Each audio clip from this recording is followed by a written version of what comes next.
Welcome back to మనం TV. నేను మీ పవన్ బేస్వాడ. మనిషికి ఖగోళ విజ్ఞానం అందినప్పటి నుంచి ఈ సువిశాల విశ్వంలో మానవుడు ఒంటరా కాదా అన్న విషయాలు తెలుసుకునేందుకు ప్రయత్నిస్తూనే ఉన్నాడు.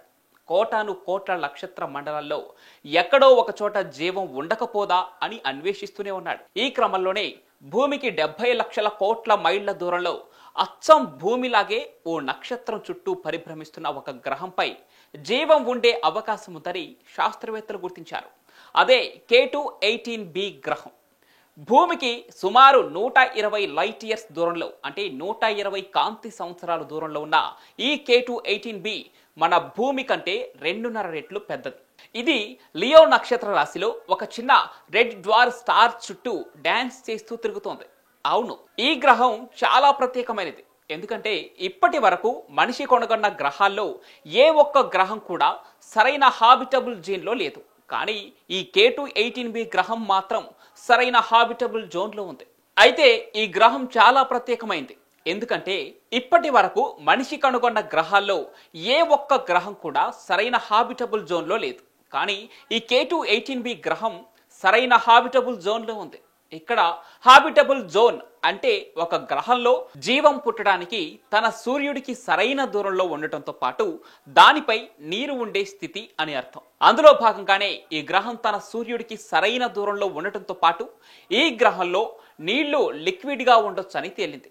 ఇక అందుకే జీవం పుట్టడానికి ఇది ఒక పర్ఫెక్ట్ ప్లానెట్ అని చెబుతున్నారు.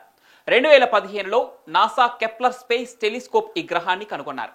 అప్పటి నుంచి ఎన్నో పరిశోధనలు చేసి అక్కడ జీవం ఉండే అవకాశం ఎక్కువగా ఉందని ఇప్పుడు ఆధారాలతో సహా చెబుతున్నారు.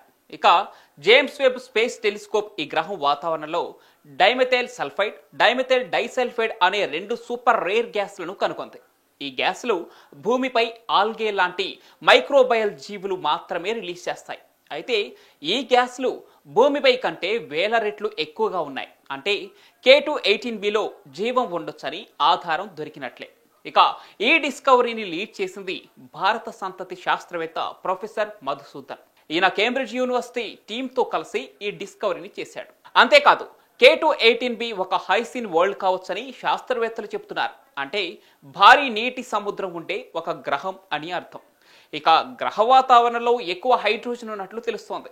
బహుశా ఈ గ్రహంలో మైక్రోబయల్ జీవులు సముద్రంలో ఈదుతూ ఉండొచ్చని సైంటిస్టులు భావిస్తున్నారు. కాకపోతే ఈ గ్రహంపై భూమిలాగా ఉపరితలం ఉందో లేదో తెలియదు. అలాంటి పరిస్థితిలో జీవం ఎలా ఉంటుందో చెప్పలేం. కానీ భూమిపై ఉన్న జీవంతో పోల్చితే అది పూర్తిగా భిన్నంగా ఉండే అవకాశమే ఎక్కువగా ఉంది. ఇంకా ఈ గ్రహం గురించి చాలా ప్రశ్నలు మిగిలే ఉన్నాయి. K2-18b మీద జీవం ఏ స్టేజ్లో ఉంది? మనం భవిష్యత్తులో ఆ గ్రహాన్ని కాలనైజ్ చేయగలమా?